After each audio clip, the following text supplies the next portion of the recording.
Your dog looks like me after I arrive home from work.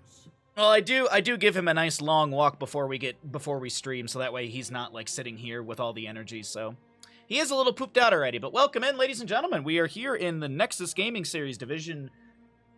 Nexus Gaming Series Nexus Division matchup of Boogans Forever versus BoomerGaming. I don't know what's happening to me today.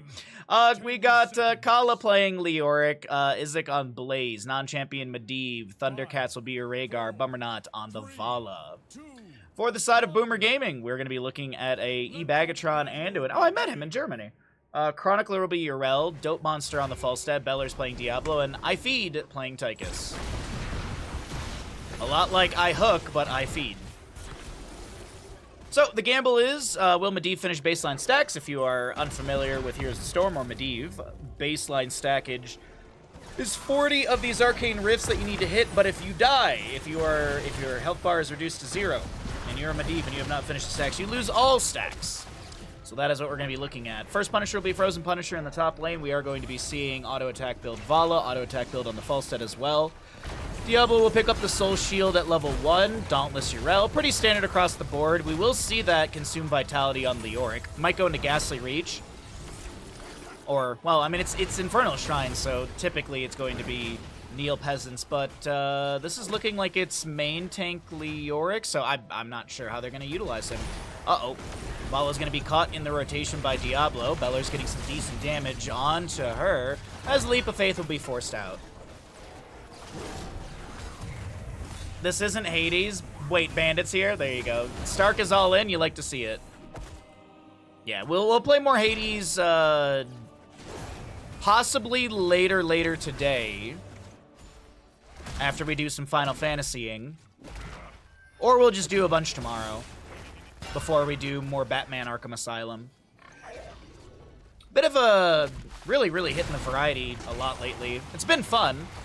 Viewership's been whatever, but it's been fun at least. Non-champion, though, continues to build up stackage. We have our first objective announced here, and still in a minute and 15 seconds to go on that. So until then, it's going to be some camps to be grabbed. Maybe a contest over this bottom camp, as that will be a overpower from Diablo. Leoric gets the protection status from Medivh with that Force of Will. Bummernot getting chunked a bit by Dope Monster on the Falstad. Does seem like we're going to get an engagement around this. Blaze looks for the Jet Propulsion collision, but can't find the AoE stun. And we'll go back into their solo lane duties. All right, we got 12K on yes and 32 on no. You like to see it. Good odds. Thank you, chat. 21 stacks for our Vala. It is going to be that Ghastly Reach for the Leoric. So why Ghastly Reach? Why I was mentioning this earlier, because Skeletal Swing cooldown is reduced by 2 seconds.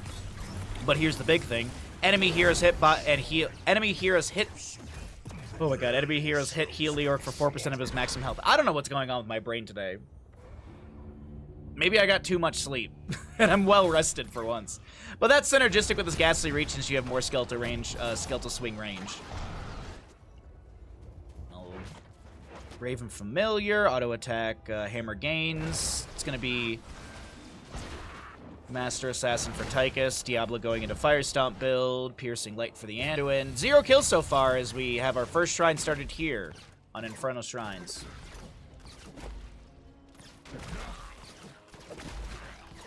Why Bribe wasn't more popular on this map? What do you mean by Bribe? Bribe for who?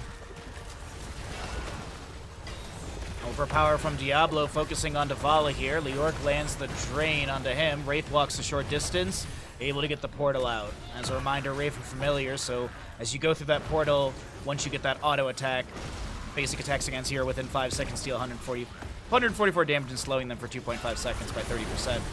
Another Force of Will from Medivh, 10 stacks on his baseline Arcane Rift. Vala on 33 on her autos, 9 for the Falstad. As 52 souls have been collected by Diablo, Urel split soaking in the mid lane, trying to get to that 7 talent here, so at least it's equal. We got the Hopelessness for Leoric. It's the spell Suppressive. Yeah, it's going to be reducing spell power of heroes hit by 25% for 4 seconds, up to 50%. And I think this is the Arcane Explosion for Medivh as well. Bit of counter damage coming out from that Force of Will, and it seems... I mean, I'd say with 39 to 8, I'm gonna go on a limb and say this is probably going over to the side of Boogans Forever. I think that's a bold statement on my end, but either way.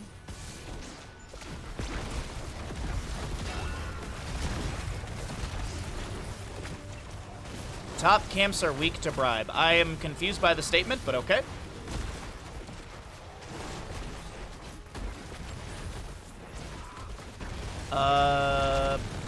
Vikings, Nova, Murky, and Brightwing, right? Brightwing has bribe still. We just never see it because who would be dumb enough not to take Hypershift? I mean, come on. Wait, is bribe at 1 for Brightwing? Yeah, it is, right? Yeah. I honestly think that Hypershift should be baked in. Hypershift should be baked into Brightwing a lot like baseline stacks from Medivh. Like, Brightwing should have, like, Brightwing phase shifts 10 times and then you get Hypershift value, or, you know, something like that. Or Brightwing lands 25 arcane flares, or, you know. I'm not a developer, so I can't, you know, I can't design something in balance, but I feel like that'd be cool, so that way we actually see a bit of variety in the Brightwing level 1 talent, because otherwise it's pretty much just Hypershift. Brightwing 1, 4 for Nova, that's why I was confusing it, thank you. Baha, on the flip side, you're developing more than... Stop! I'm doing more work than Blizzard is. I still love my Beekeeper Blaze. Beekeeper Blaze would be like such a good skin. It would fit his model so well. And then I've always said that you could make it thematic and you could do Bumblebee Tracer. Or you could do Mosquito Tracer.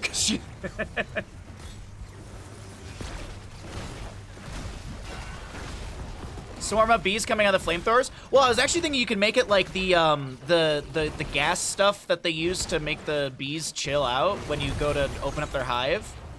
Granted, that might be hard, that might be difficult to see in-game. So you know what? Bee cannon, I like it better. Bee cannon.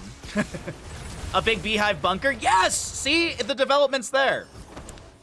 10 talent tiers here on both sides. We'll cycle through the other numbers and take a look at what we have at the top of our bar. There was a Leyline seal already used by Medivh, and Ancestor Healing picked up by the Rhaegar, Bunker, Blaze, Leoric, and Tomb. Vala holding level 10. As Tychus has picked up Commandeer Odin, Lightning Breath Diablo, Gust for Falstad, Ardent Defender on the Urel, and Anduin holding 10. So, is it a standoff between Anduin and Vala? Like Anduin's like, I'm actually going to take Holy Word Salvation. And Vala's like, cool, I'll just grab Rain of Vengeance. Is Vala considering Strafe? Why do we have this standoff? Is there, like, Diablo and Urel aren't bad light bomb targets. I don't feel like there's going to be, and like even then, like Rain of Vengeance, you still have Jet Propulsion from Blaze. Later on, you'll Buried Alive from Leoric, which I think could be an interrupt onto Holy Word Salvation.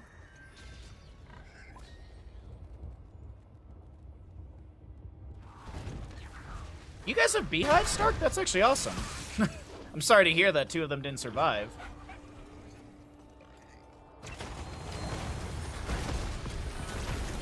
Alright, Kaimo just came in and just starts yelling at me. Alright, Commandeer Odin summon, still Vala and... Okay, Anduin picks up the light bomb here. Medivh getting a little low, able to back away with the portal out. 23 stacks currently for him, for those of you who have the Twitch gamble going.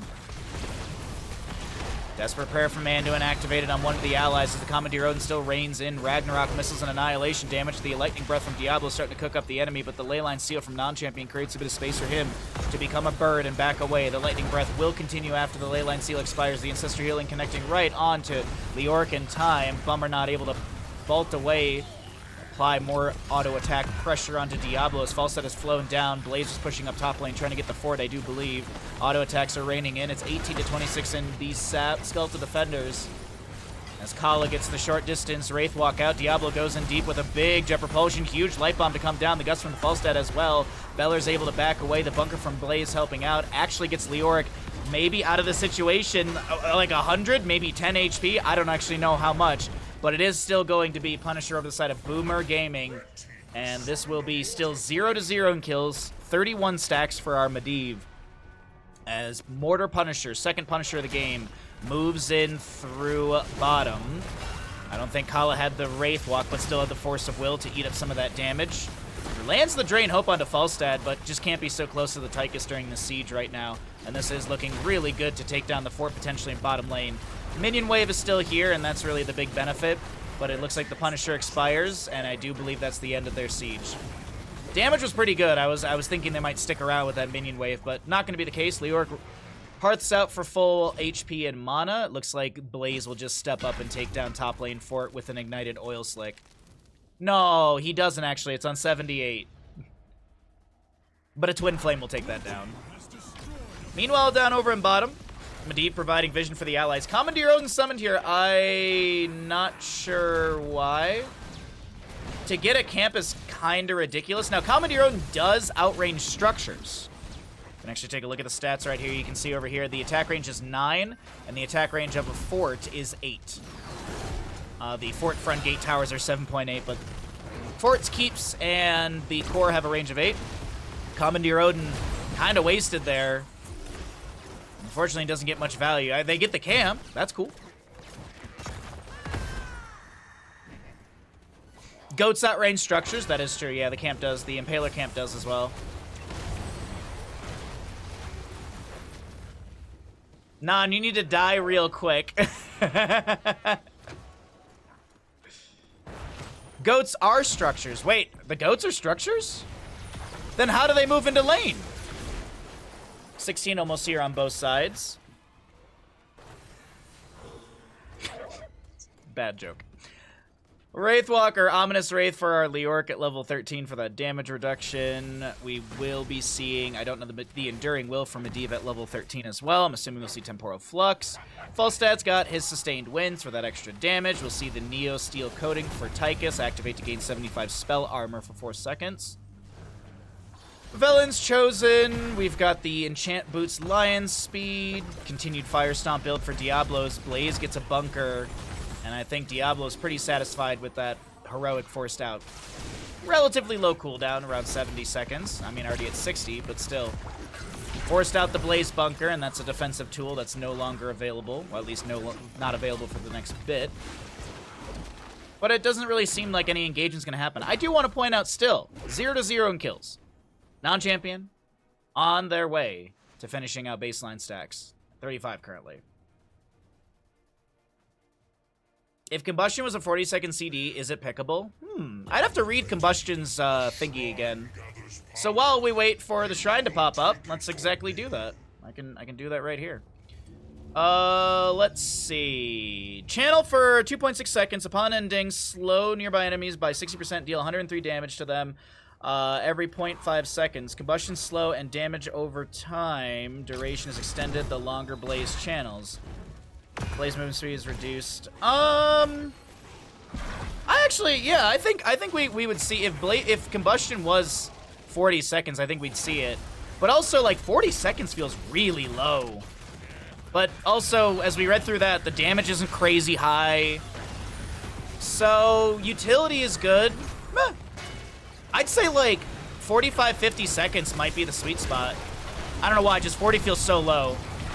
Rain of Vengeance coming down from Valo, the Entomb from Leoric, as we do get a Leap of Faith from Anduin. Our Defender activated onto Chronicler Yrel, and 24 of these Skeletal Defenders will be over to the side of Boogans forever as they manage to land a Jet Propulsion. Bagatron is trying to cast trying to utilize that self-cast Light Bomb. Gust from Falstad creates some space, but that space is mitigated by the Leyline Seal of Medivh. We have Yrel going down, Vala picking up our 102nd stack. We also will see Diablo's Souls consumed as Medivh sets up the portal, and this will be objective picked up by the side of Boogans forever.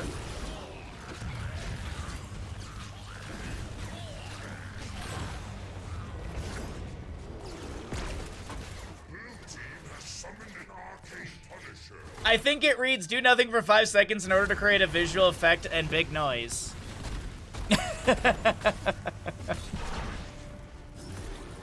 Oh, but if you drafted Phoenix with it, it gets so much value! I'd rather have an Earthquake Thrall. Entomb from Leoric, landing onto this Anduin. The Jet Propulsion from Blaze comes through, and Leoric does not get the Ancestral in time. That's on a 10-second cooldown, and yes, a start counted out, or called out. Arcane Rift is done by Medivh, so stacks are completed. We'll pay out the Believers at the end of the game. Mid fort has fallen, top has gone down. Boogans forever, looking like this is going to be a triple fort to fall overall. and all outer layers of defenses from BoomerGaming have been removed. Well, I say that. No, it's just Urel. The Diablo won't make the rotation quick enough.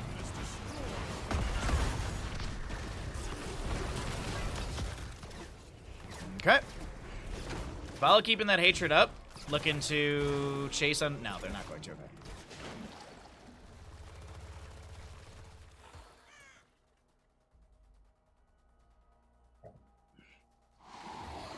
Kala respawning in the bush. Speaking of Kalavoth, finally got Wise Man's Fear. I'm going to be starting that book soon. Really excited. Or Wise Man's Fear? Wise Men's Fears? I forget the where the S goes. But I'm excited for that one. I really like the first book. In the King Killer Chronicles. I kept saying King Slayer. Well, we got our 20s on the left-hand side. We're just kind of waiting for that to kind of eke through or slide on through. Of course, it's going to be Medivh cheats. Vala will go into the Farflight Quiver. She outranges structures. We got a portal set up by Medivh. Okay. Bunker will be Fortified Bunker and Leorc with the Buried Alive. As it was mentioned earlier, these Impalers. Oh, I wanted to check the stat. Do they have a range of 10, actually? I thought I saw 10 there for a second. I'll have to check when one of the camps come back up. Either way, with 20 talent here, Farflight Quiver, Vala at max hatred does outrange structures by a, like, 0.2 or whatever, but hey, she still outranges structures ever so slightly. And so she can rain in auto attacks onto this keep at a safe distance. Once she can get to that safe distance, trying to get that hatred back up. Diablo Fire Stomp's coming out. Nope, there it is. She found that sweet spot.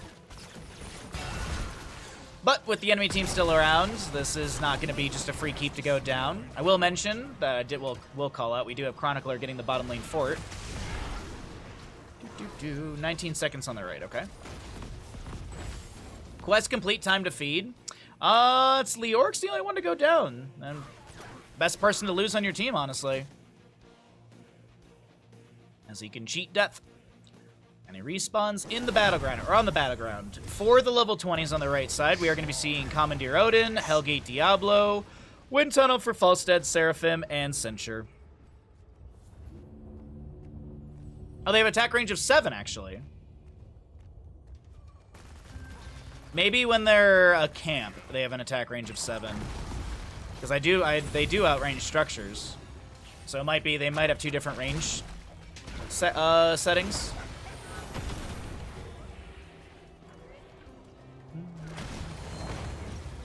Mortar Punisher coming through for the bottom lane. More fire stomps out from Diablo. 5 souls away from getting his respawn ability, or, you know, full Devil's Due value. And with that level 4 Soul to Flame, he can pick up a soul or 2 here and there. Urel jumping in. 13 and rising Skeletal Defenders over to the side of BoomerGaming, or to Boogans forever. BoomerGaming will summon the Commandeer Odin. Diablo goes in with the Shadow Charge. His souls are completed. As the Ancestor Healing with the Farseer's Blessing upgrade lands onto Leoric, he'll be able to step in. Wind Tunnel from Falstad as a disengage tool. Light Bomb from Anduin onto the Leoric, who was Wraith walking through the enemy heroes. Force of Will from Medivh helping out. The Entomb is dropped onto Anduin. The Leyline Seal creates space, and Diablo has to Hellgate away. Of course, the Buried Alive did end right there, so that value kind of getting mitigated by the Leyline Seal, but unfortunately, it's actually Leorc to go down. I was thinking there'd be a couple kills after that Leyline Seal, but not going to be the case. I will say this, though. Top lane keep does go down during all this, that Fallen Shaman that was grabbed. Urel, 101 seconds left on her Ardent Defender, pops the Seraphim for that cleanse to the Jet Propulsion, as this is going to be bottom lane Punisher to the side of Boogans forever, as it looks like a bottom camp will be grabbed. 10 range. I did see the 10, yeah. So they have 2 different ranges. Yeah, so there's the attack range 10. So they have an attack range when they're a defender, and there's an attack range when they're a laner. That's interesting.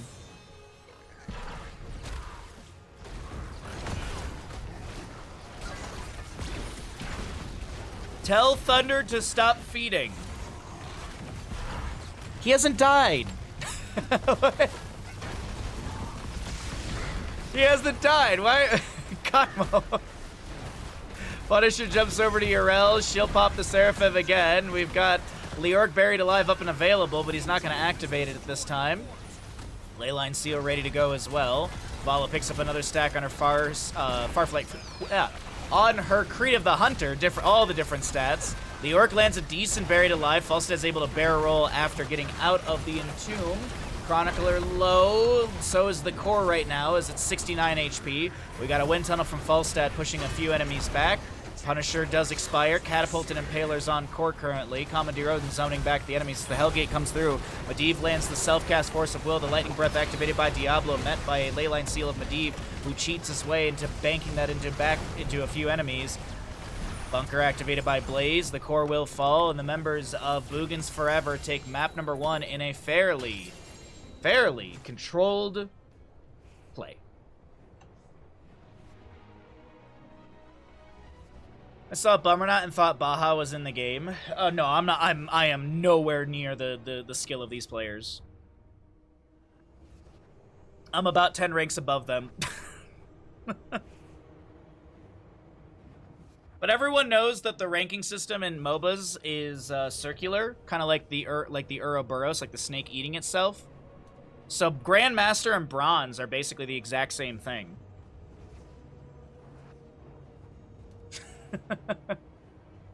By the way, nice damage from Tychus.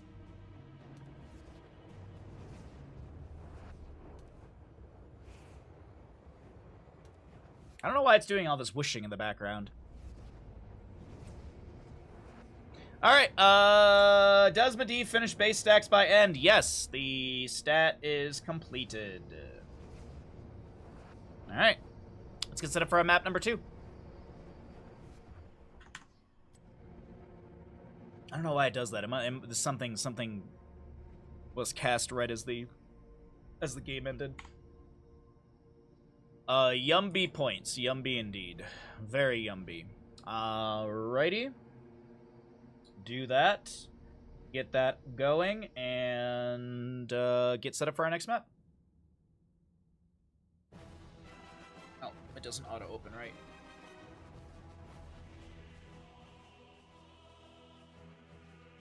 Alright, players have not swapped sides. You like to see it.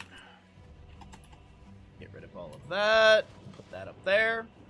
What do we have for level 1s? Do we have any sort of fun questing towns we can make a prediction for while we roll out the ad blocks? Trying to get ahead of our adage today. Let's see. Nubarak, no. Rhaegar, no. Lunara, no. Blaze, no. Tychus, no. Greymane doesn't have anything. Sylvanas doesn't either. Neither does Hogger, or Malfurion, or Johanna. Wow, there is nothing on any of these characters. I have no idea what we could make. I guess, which team gets first Garden Terror Summon? That's probably the best option.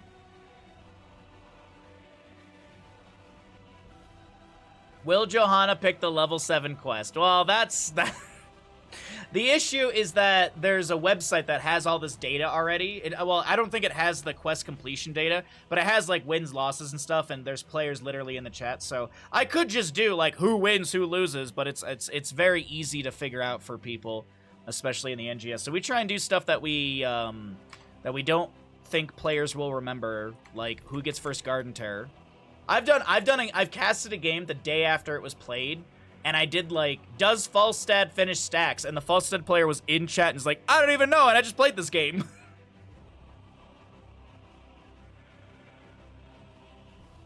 Who gets 5 kills first? Is that? I mean, the issue is that what happens if there's no 5 kills? Then I have to make a third gamble, and Twitch chat freaks out when I make more than 2 gambles. If it's not a 50-50, Twitch chat just panics. It's like me when I would do band for middle school. Anyone else ever have the room start melting around them?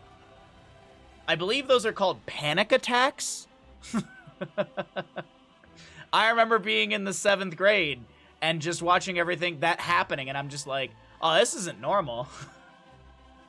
It's called lava. Oh, okay.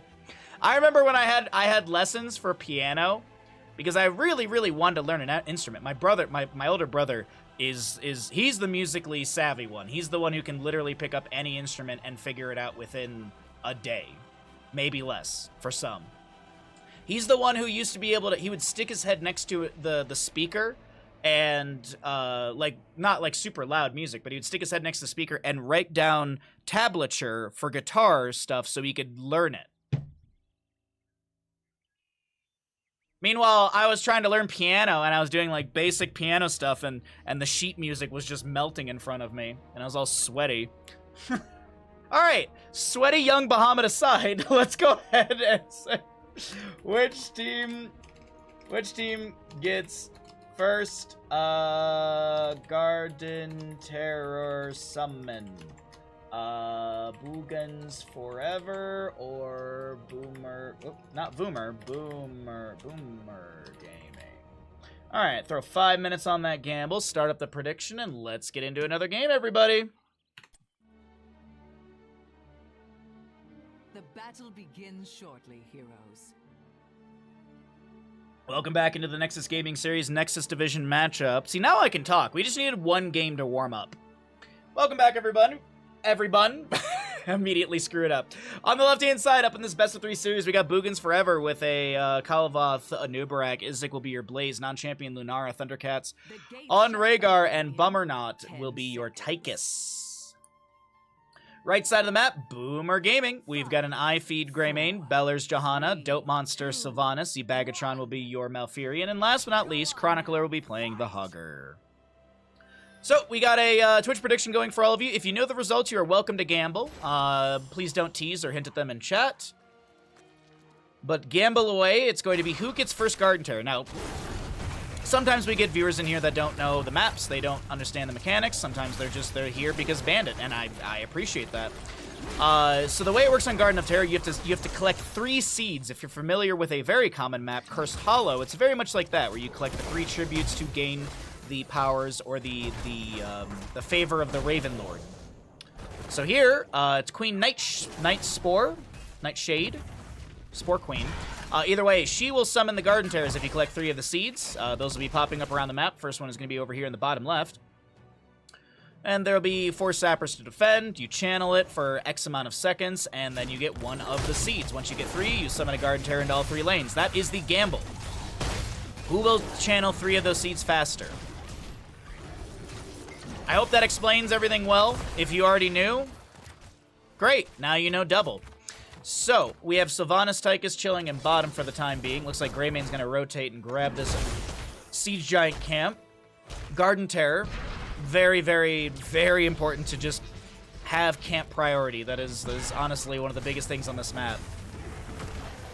I have seen Garden Terror objective phases ignored for minutes because teams were still focusing on getting camps.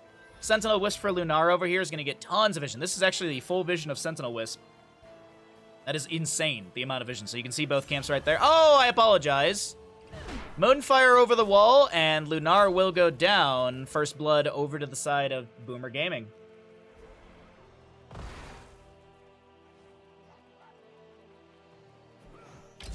What's up, Zool Rules? If I missed you in chat, happy Wednesday to you. Hope you're all having a wonderful day. Appreciate you hanging out and checking out the games. Level 4s are here. We've got the Subdue for Johanna picked up. A little ha-ha-ha from Thunder as they are able to wolf run out of mid lane. Bottom lane Siege Giants are pushed up by Dope Monster. I guess actually the Bruiser camp was pushed up by Kala here. Dope Monster clears that out. Anubarak gets the Hearth out completely. Objective phase is up and available. One of the earlier objective phases as well in Here's the Storm. Not as early as Dragonshire or Braxis Holdout, but seed spawning announcement at 2 minutes and spawning for contest at 2 minute 30. Typically in Heroes of Storm, things are announced at 2 minute 30, and they're up for contest at 3 minutes. This Blaze in top lane, he's threatened, but it looks like he'll be able to get out. Gilnean Cocktail splashes onto his butt, but it only looks like it will extinguish the heat that Blaze has produced. I don't know what I got had there. Something. There was some sort of Blaze butt joke. Sylvanas Haunting Wave gets 1 interrupt. Rhaegar goes in for a bite. Sylvanas doesn't have another Haunting Wave, but there's a Shield Glare coming from the north side from the mid lane. Jet Propulsion from Blaze denied by an Iron Skin of Johanna. Meanwhile, Thundercats goes for the channel once again on the left-hand side of this objective area, and it looks like it will be uninterrupted.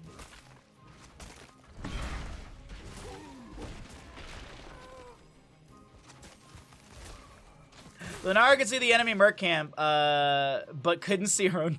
Okay. All right. Poor Lunara. Poor non-champion.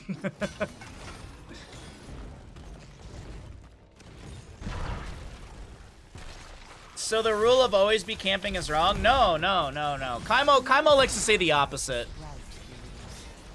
Kaimo probably hasn't slept in a day and a half, or Kaimo's probably gotten about 2 to 3 hours of sleep in the last week. That's actually probably more realistic. Camps are very important on this map. They're a main staple of Garden Terror. You often want to be able to have multiple heroes that can solo camps and also clear waves of them.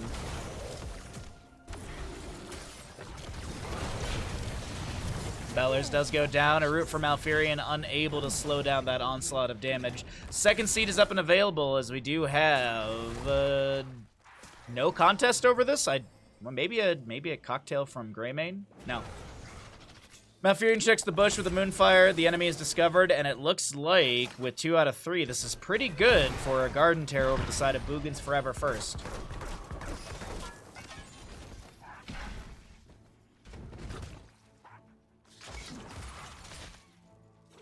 Haunting Wave will have the Festering Wounds applied. It's going to be synergistic, right, with this level 1? Enemy heroes with Withering Fire increases Savannah space. No, okay, I'm thinking of something else.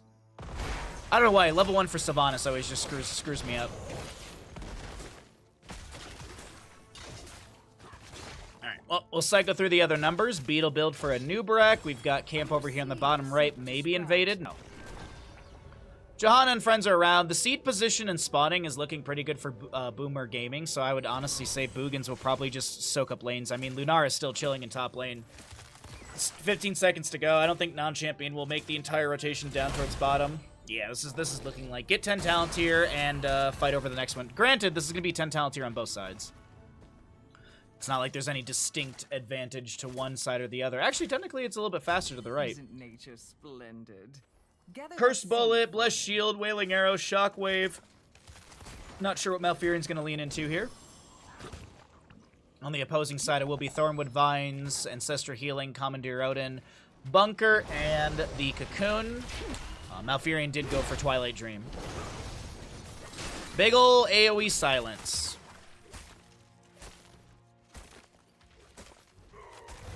Camps grabbed all around the map. Sentinel Wisp over here does get vision, but Chronicler sees that because there's that red reticle over his head, so he's like, alright, there's a Wisp around. Kala, though, over here, just trying to check and see if the enemy's on these camps since the Wisp was cleared out. Lunara makes her way over here as well. We might have a big old contest over this. All heroics are up and available. Here comes Rhaegar in with a bite to the face. There's a little gap from his team. There's a Cocoon onto this Johanna. Chronicler jumping in with that bounce in, and that was a beautiful Hog Wild into Greymane's Cursed Bullet. We have a huge silence from Malfurion, but I think it was mitigated by the Bunker. Even then, though, non-champion so very low, so is the Tychus. 50-something HP. Does Greymane have any sort of way to roll in? Gilnean Cocktail through the gate. He had to have known that was going to happen. You had to have known.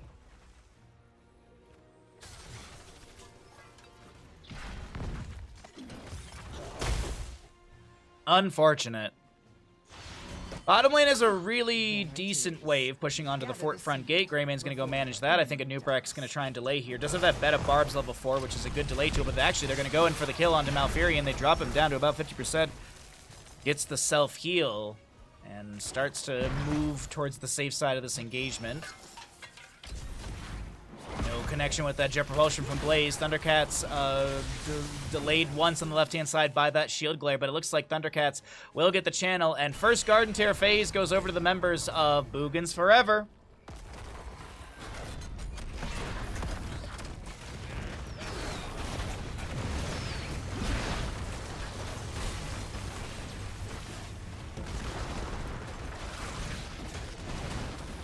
Alrighty. Garden Terrors have been summoned. We've got mid lane fort being dropped quite quickly. Top lane managed by Hogger. Blaze pushing up bottom. Remember that fort front gate did get taken down by the Garden Terror early, or the minion wave earlier. So it's already going to be decent damage. It looks like Blaze will clear out the oncoming wave ahead of time, so this Garden Terror gets unfettered assault or unfettered damage onto this fort here. Overgrowth Plant is helping out a bit as well. Blaze going to come in here with some Twin Flames. I do believe that this Garden Terror should get it. It's not like it's going to refocus onto the enemy heroes. Granted, the damage coming through is quite quick. The Overgrowth Plant is there. No! I thought they were going to have it. But in top lane, there was a massive rotation from Boogans Forever, and they will find top lane fort. Overall, nearly a triple fort phase. I think Blaze is... He wants to get the Twin Flame onto this. There's not a whole heck load of HP. 431. And it is going to be a triple fort phase. They steal away this top lane camp as well. Boogans Forever on a tear here in map number 2, trying to make this a quick 2-0 in NGS Nexus Division.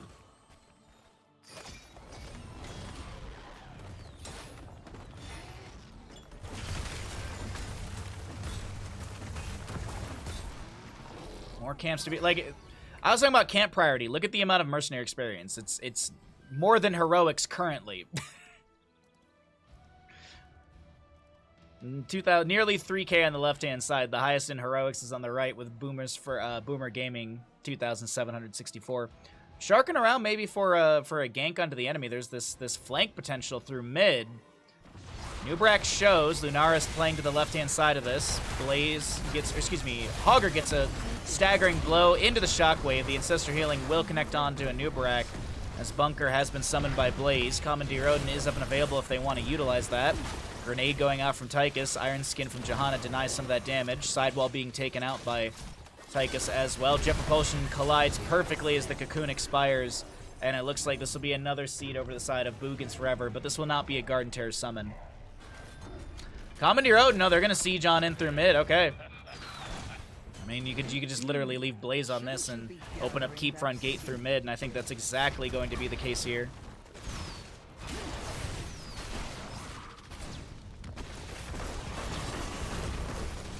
Haunting Wave thrown out by Sylvanas. More missiles being thrown out as well. There's 2 camps they didn't grab. They're bad. They just respawned. Get out of town, Kaimo. They're literally going to them right now, too. Oh, jeez. What am I going to do with you?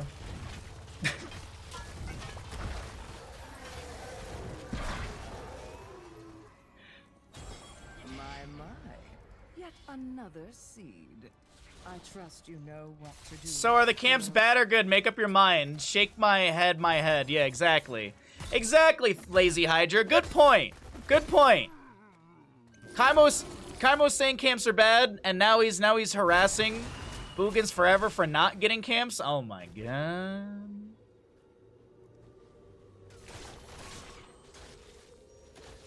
Well, either way, we have 16s on both sides, 1-1 in seeds. Greymane managing bottom. No one going for this top right camp just yet. Nubrak floats over to the bush. I believe he was seen through the minions or the sappers there. One shield glare from the Johanna to delay. Another one coming through. Hogger looking for the Hog Wild bounce in. Sets up something onto a Nubrak, but he burrow charges, and he'll eat the damage of that shockwave, but no actual CC colliding into him. There is still this camp in bottom, and actually is pretty healthy. Greymane didn't get much work done on that. He was going to rotate back over. Commandeer Odin has been summoned by Bummer, who gets the Annihilation line damage. Ragnarok missiles being thrown out as well. Top lane camp is pretty big, as well as that catapult buffing up the wave and pushing things up. Cocoon is denied by a wonderful spin from Hoggers. Nicely done on that. Bunker also summoned by Blaze. We have a Curse Bullet going out by Greymane. Ancestor Healing will be coming through as well. Silence from Malfurion. And a Wailing Arrow to top that as well. Just layered silences are beautiful between Dope and Bagatron. Nicely done. Chronicler gets the channel. Bottom lane camp was cleared out. Top lane camp pushed up. And this will be the opportunity for the members of Boogans for BoomerGaming to really push back against Boogans Forever. They've got some lane management to do, but those couple kills will be a nice chunk of experience, as well as pushing out these lanes and the other camps up on the right side of the map.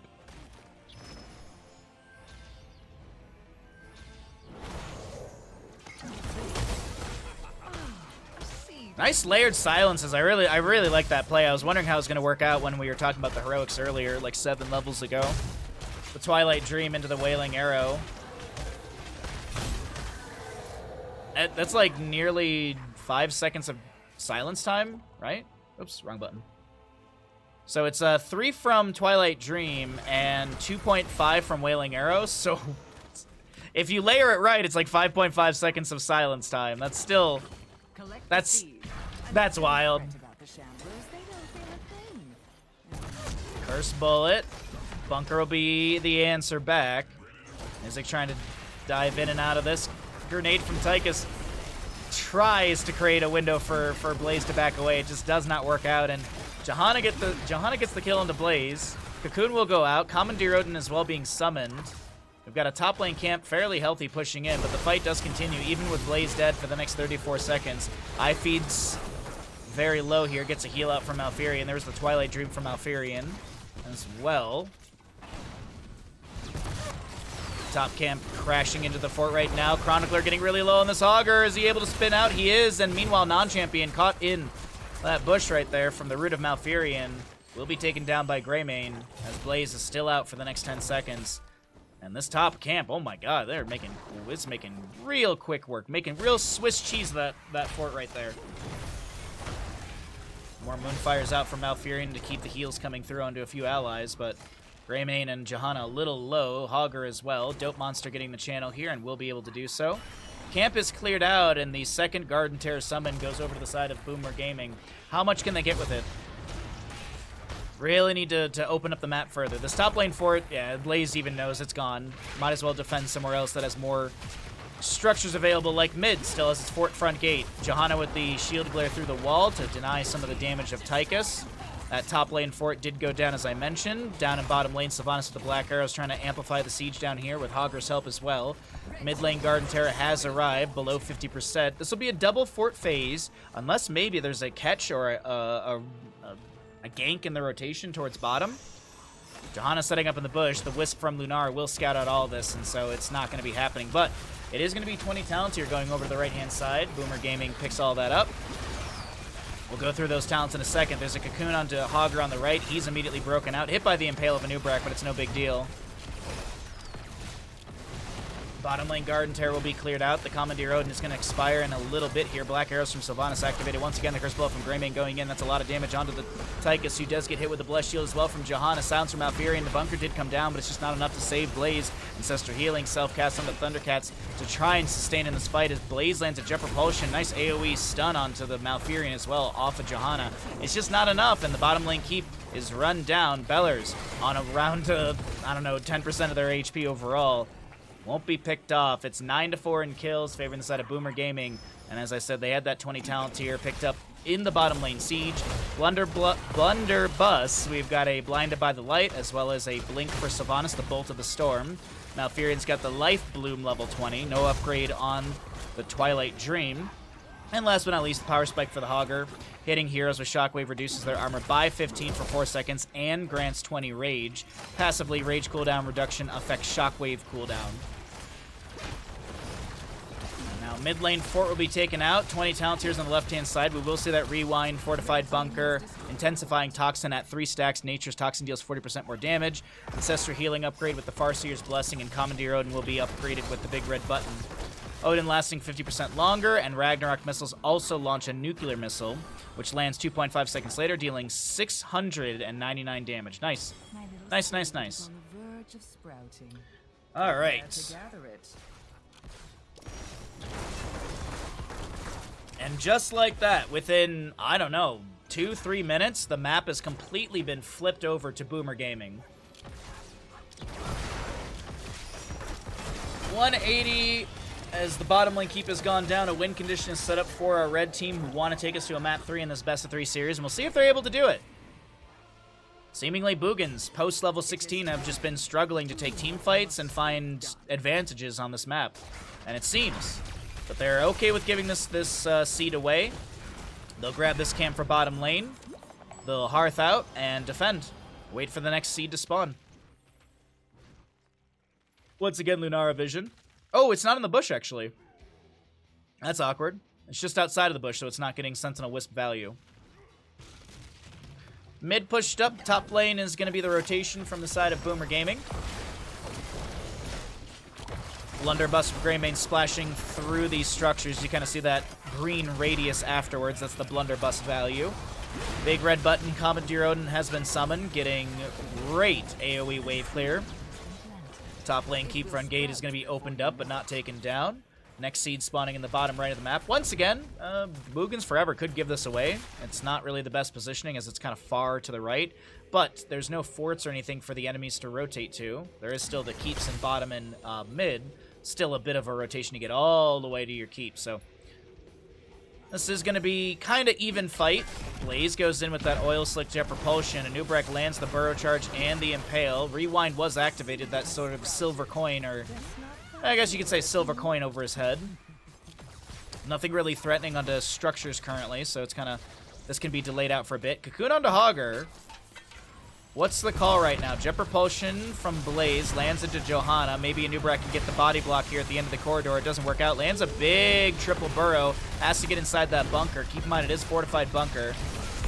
A 50 armor right there. Bless shield from the Johanna going out, but it doesn't seem to work out. The Farseer's blessing will come through. And fortified bunker, by the way, occupants can cast oil spill from bunker every 6 seconds. Additionally, bunker drops armor bonus upon exiting increased by 25 and its duration by 1 second. What's the baseline duration too? Yeah, so it's now a 3 seconds of 50 armor. That's pretty nice. Not as busted as Urel's 50 armor to allies every time she Avenging Wraths, which is... what is it? It's 50 armor for like 6 seconds, and Avenging Wrath's cooldown is 6 seconds. So it's kinda busted. Really hope that doesn't go live. There's actually there's Hunter Orc was in chat yesterday mentioning that they did some in-houses for it, and it was just not really fun to play against. It was unfun. And I mean, on paper, it doesn't sound very good to me. But either way, the big red button coming through. Decent damage onto this mid lane keep as it's dropped below 50%. Classic brain dead devs. Yeah, the big development team that we have for Heroes of the Storm. Yeah, oh yeah. But yeah, our massive development team. This humongous development team that we have for HOTS. I'm so glad that Microsoft, you know, all those other devs had to lose their jobs from Bethesda so we can get support for Heroes of the Storm. Anub'arak burrows in, lands a decent burrow charge impale combo. Jet propulsion for Blaze coming through as well. Humongous sounds from Malfear and Shockwave as well from the Hogger, and Tychus is the one to go down. Ancestral healing will be coming through as Blaze turns around looking for a jet propulsion. Farseer's blessing give it a little extra healing, and Kala does go down on this Anub'arak. Meanwhile, non-champion is zoned away, and this will not be Garden Terror summon, but hey, it still is going to be a double kill over to the side of BoomerGaming.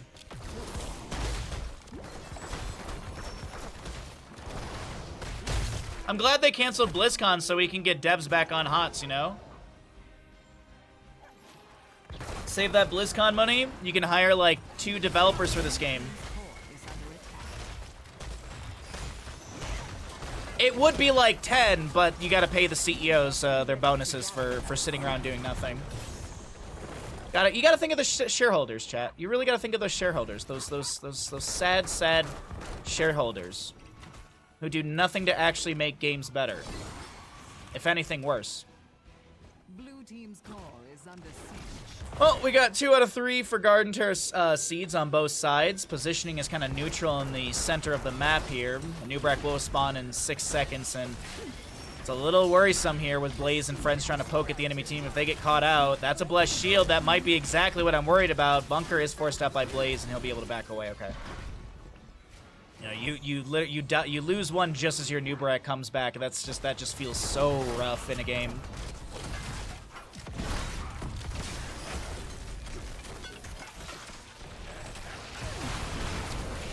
Anub'arak is gonna try and set something up here, but he just gets CC'd to literally oblivion. Does go down. Wailing Arrow from Sylvanas into the enemy team. Malfear still has his Tranquility. Excuse me, Twilight Dream. But he's got to step in for that. No upgrade level 20 for the sort of blink in. Commandeer Odin Big Red Button is zoning, but that should expire fairly soon. Storm Shield from Johanna activated. Haunting Wave, no teleport reactivation. Nubrak dead for 39 seconds. This Commandeer Odin is just kind of the stop sign for the currently, but once that expires, I do think this is where we're going to see this entire team start to step in. I like the patience coming out from BoomerGaming right there. Just outweight the Triggle Up. Oh my god. The Commandeer Odin. It's not like a Nubrak's going to respawn anytime soon. They jump onto Tychus. He does go down. Chronicler looking for the channel onto the subjective. Blaze may have one delay, and he does.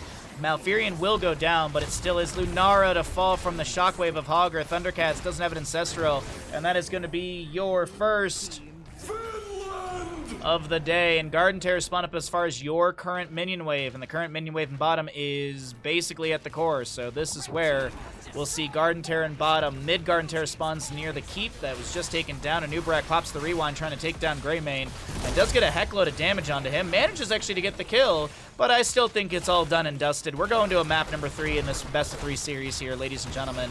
GG, well played. A fun, entertaining, and very, very good game number 2 from the side of BoomerGaming. We'll see who's able to take the next map. Yeah, my brain went to like every single mech thing in the game except for Commandeer Odin.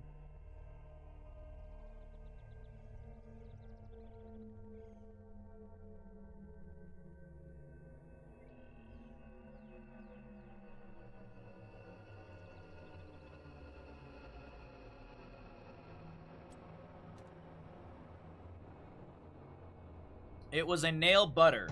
Oh, Buttspot, you tried your best. You tried your best, Buttspot.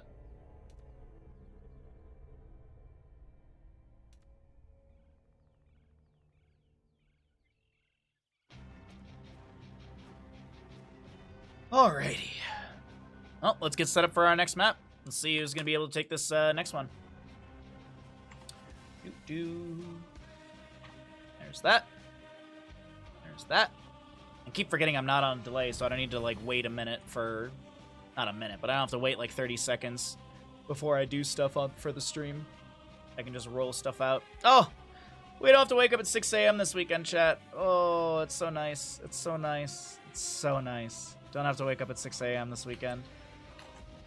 Oh. By the way, I got an offer. Let me see. Let's see if I can find my email while we're rolling out these ads. I got an offer for something on stream. Your new CVS pharmacy is here. No. How is it inside my Google email? I don't want it. Get out. Which email did it go to?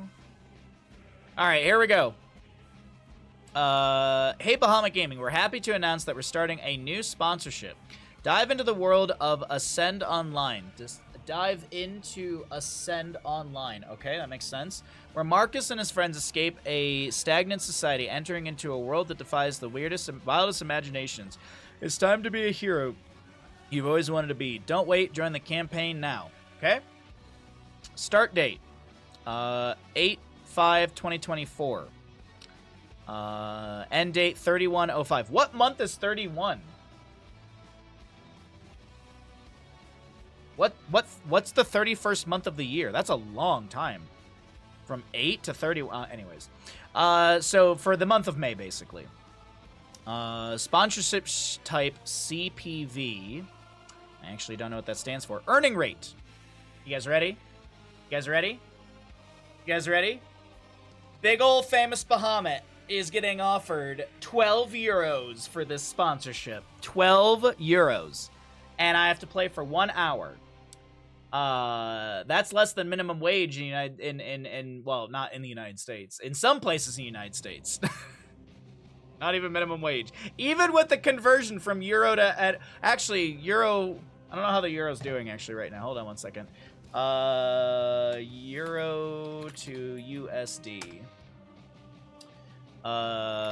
Nope, that's just $12.90. That's just 90 more cents. Nope, not even 15 bucks. No. At least according to Google right now, 12 euro is $12.90 USD. So, woo! That's not even enough to get a pizza in my town. It's not even enough to get a pizza where I live. Yeah, I'm gonna delete that one. I did get an offer for this quest thing in Fortnite, and I need to look into it more. I just don't know. I think I have to tell them how much I want. Okay, let's see. So every 30 minutes on stream, encourage viewers to play the game and also follow Say Run. I tell them, come join the Influencer Tycoon opening up for it.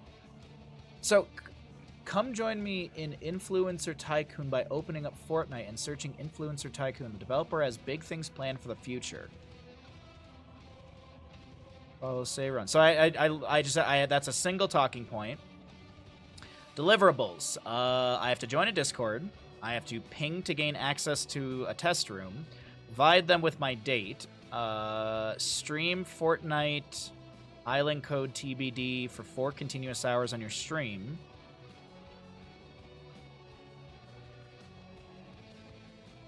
Yeah, I just have to tell them how much that I want for it, because they don't offer. It's not like, hey, for $200. I'll take 12 Ouroboros, please, thank you. 12 Ouroboros. You want 12 snakes eating themselves? All right, ads are done. I should have been looking for a gamble quest during that time, but I didn't, so let me do it now. Let me just do my homework a minute before class starts. Dahaka, no. Zagara, technically we could do her level 7. Let's do that. Let's do that. We're going to Dragonshire. Does Zagara finish level 7 stacks?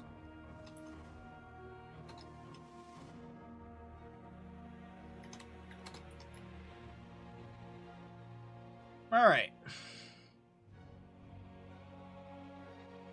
They should do a Prince of Persia skin for Dahaka? Why? Why Prince of Persia? I don't get it. Heroes, prepare for combat. Welcome back, everybody, into the Nexus Gaming Series Nexus Division matchup. We are here in map number 3 in this best of 3 series. Thank you all for joining me and hanging out. Left-hand side, we got Boogans Forever with a Kalavoth Leoric. Isaac would be your Dahaka, non-champion Genji, Thundercat's Anduin, and Bummernaut will be your Zagara. Right side of the map, we got BoomerGaming, I Feed Cassia, Beller's Johanna, Ebagatron on the Rhaegar, Chronicler playing Urel, and Dope Master for the Lunara here. Twitch Gamble's up and available. Zagara, I already looked it up. She will go into Bile Drop level 7, which is the 12 stacks. Not Bile Drop, sorry, Infested Drop. No. Wait. Now I'm confusing myself. Infested Drop, I believe, is the baseline talent. Yes, it is Bile Drop. I was right when I initially said it, but either way, she's gonna go into the 12 stacks at level 7. Will she finish that quest by the end of the game? Now, as a reminder, I mean, she is getting a talent at level 7, and it's not the easiest talent to finish out, so just a heads up on that one if you don't know. Level 7, passively increase the radius of Infested Drop by 20%. After hitting 12 heroes with Infested Drop, it spawns additional Roachling. So, if you would like to make a Twitch prediction, does Zagara finish out those 12 stacks? There's a character named Dahaka in Prince of Persia. I don't think that's grounds to make a character skin. I don't think there's grounds to make a character skin for that. You know what I'd love to see? I'd love to see Silverback with a tier 1 sub. Thank you very much, Silver, for the tier 1 for 7 months. No message, but I appreciate that greatly. Dude, what if you did a Kratos skin for Sonya? That'd be kind of cool. She has that Cable skin, which is killer, in my opinion.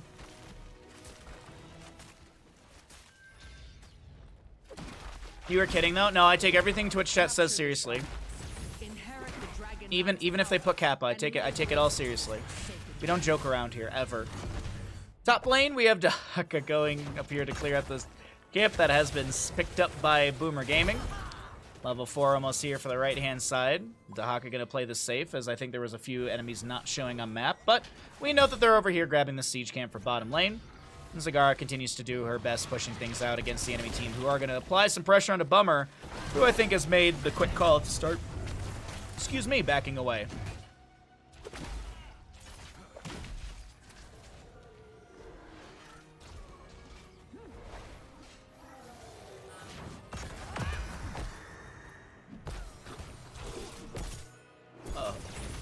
Steven and who? I have no idea who that is.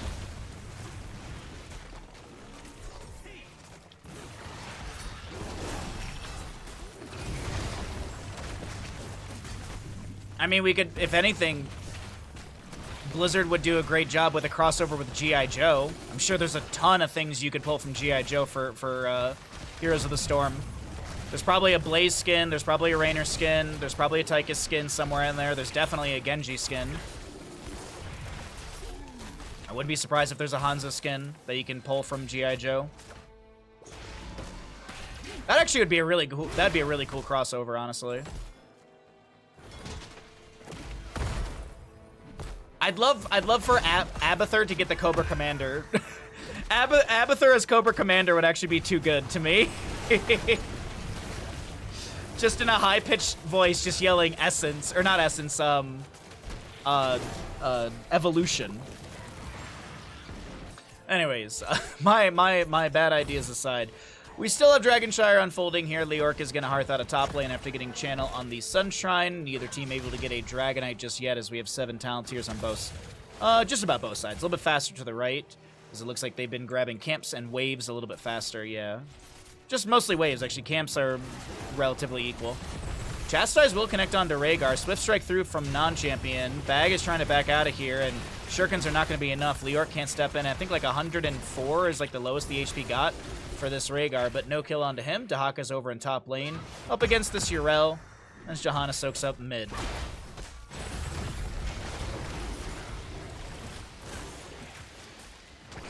Good thing on Microsoft properties like Clippy. Oh boy, Clippy.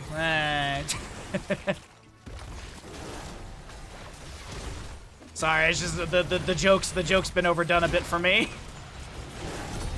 It's like when I like scroll through the Heroes Reddit, it's like, Microsoft, this is why you would make so much money if you put Master Chief into Heroes of the Storm. And it's like, okay, all right. Yeah. Because we need another person with gun. Also, there's Master Chief skins in this game. Stark knows like every single one of them. There's actually a couple, I think. There's like what, 3 or 4 iterations? Oh, sorry. Yeah, you better apologize. No, you're fine, bud. You just yeah, it's I've been doing this for a while, and it's just some days it's like, okay, yep, Clippy joke again. Or last year when BlizzCon was around, it was like everyone coming into my stream, Bahamut, do you think they're gonna save HOTS at this year's BlizzCon? But Bahamut, Microsoft just came in, and Microsoft can't do any evil. They would never fire a bunch of developers after taking over Activision. Or they would never fire a bunch of, or close down studios from Bethesda. No, no! They'd never close a studio that made a video game that was considered very good, but it just didn't do well, quote unquote, on their sales side of things. But it was like rated super well. I'm talking about Hi-Fi Rush, if you don't know. That studio got shut down yesterday by Microsoft. 'Cause money?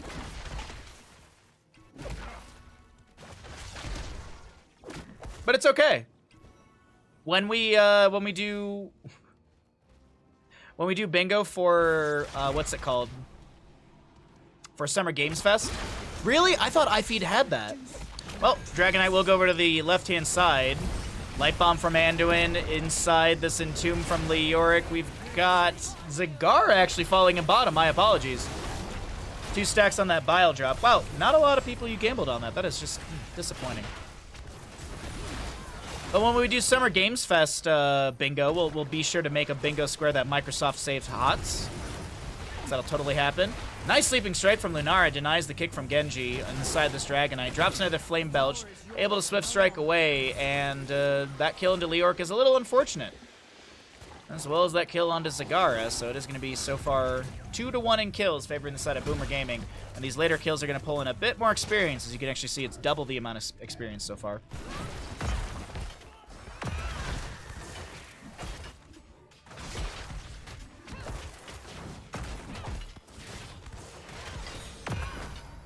I never had any hope that Blizzard would save Microsoft or vice versa. Yeah. I didn't either. I honestly didn't either. But you know what? There was so much copium. I mean, I even said, like, I'll play Phoenix on stream for 3 hours straight.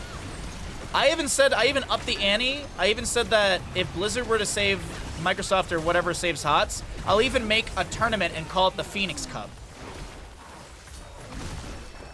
I even said that. Like, I don't have any belief that they're gonna do anything.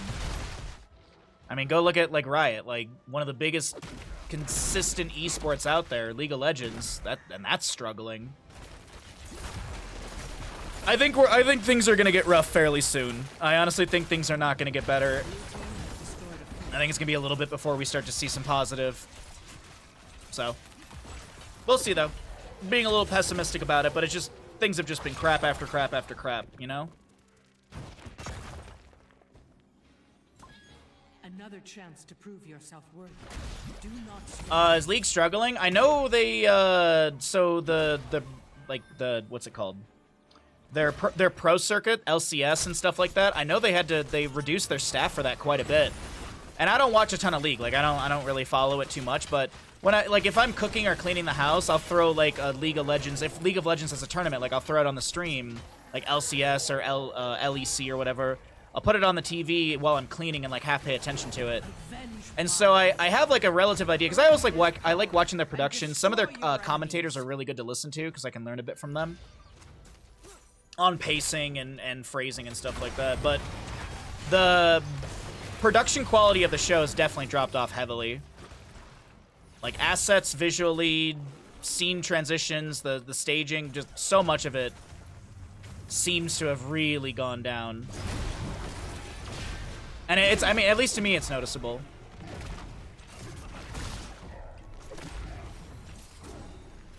But it did make $11 billion. That's right, yes, it did make $11 billion. So, time to close the studio. It didn't make the shareholders happy. Entomb for Leoric is going to be cast onto Rhaegar here. X-Strike from Genji marks the target as the self-cast Ancestral comes through. Light Bomb unfortunately miscommunicated right there. Genji swift striking away. Currently have Yrel holding bottom up against Dahaka. Excuse me. Trying to get it back against Dahaka. We'll see our Zagara move to top lane as she'll get the Sunshrine. 3 stacks for her. Because I know we didn't have many gambles on this one, but either way. 3 out of 12 for those of you believing or doubting. As Leoric Wraith walks up towards top lane. They might be trying to go and take down Cassia. Ball Lightning activated from her. She'll throw out a couple auto attacks. Devouring Maw was utilized here. I don't think it connected onto Cassia. I'm not sure, but I can see the cooldown's fairly high. Genji rotates up, finds the kill. Nicely done. Dahaka did get bottom lane Moonshine. Genji gets top, and I think Dahaka, clearing this wave quite quickly, should get middle. Now he's going to be delayed out a couple times here.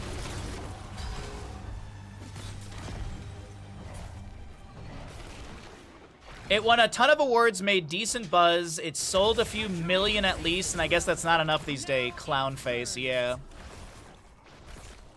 Stark sent me a message this morning saying something like Hades. Hold on one second. What did he send me? I have it right here.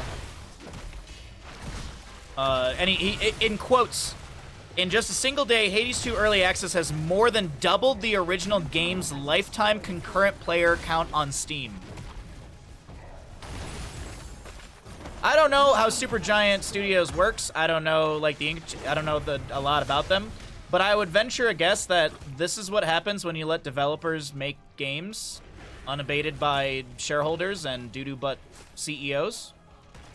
Kind of seems like Supergiant has a good head on its shoulders of, you know, taking time to let the cake bake.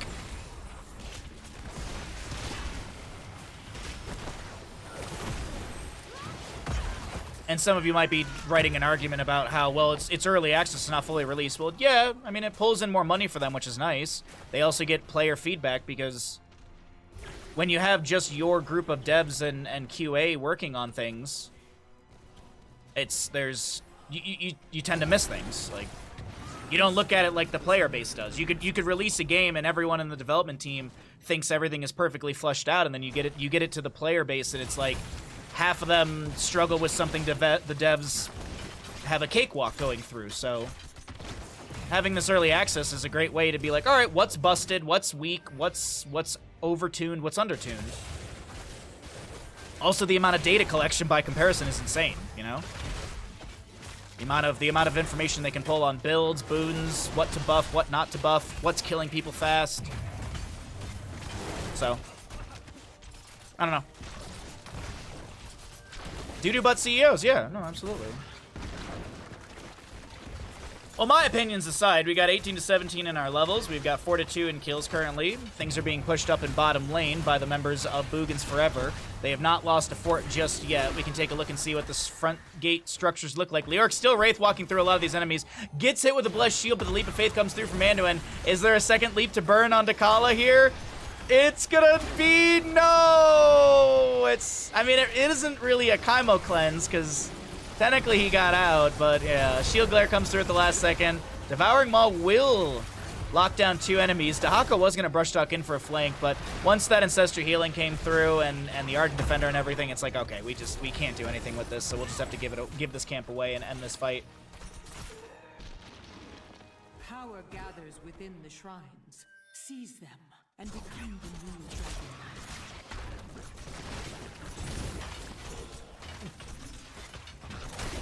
Already got a T. Uh-oh. Leoric in mid? Has he been discovered? Well, yes, but is he going to be taken down? I guess is a better way to question things here. Doesn't look like right now. Well, actually, nope. Nope, goodbye. Yes, no, yes. Dahaka moves into top lane for the channel on this objective. We've got Leoric dead for 49 seconds, but he can cheat death. Let's see, actually, how much he's actually cheated 5 seconds of death. Oh, wait, does that? No, okay. It updates when I... There we go. Wow, that's actually cut the death timer down by a 1/5 so far. Oh, Dahaka was kind of positioning for maybe the channel on the Dragonite here, but yeah, with the enemy team showing up in mid lane, nah. Genji will get bottom shrine. Top camp is pushing things up here. See some retreat pings coming out. I think they might be trying to tell the Chronicler, leave the top lane. We might be having a team fight in mid, sort of dealio. No delay on Dahaka.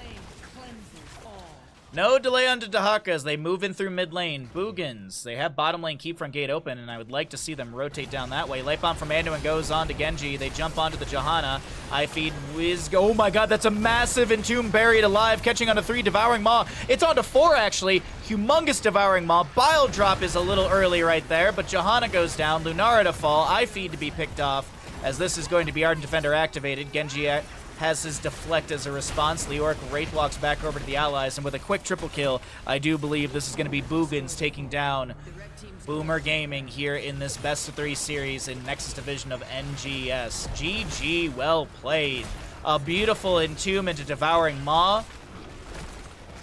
And this will be core eradicated here. 15 and some change in. GG, well played. Boogans takes the series.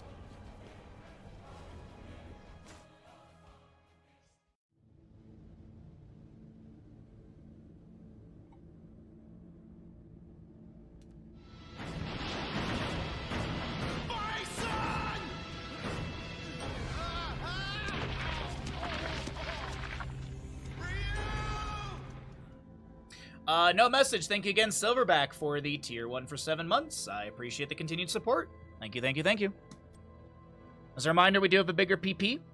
If you would like to see and hear about my PP, use !PP in chat.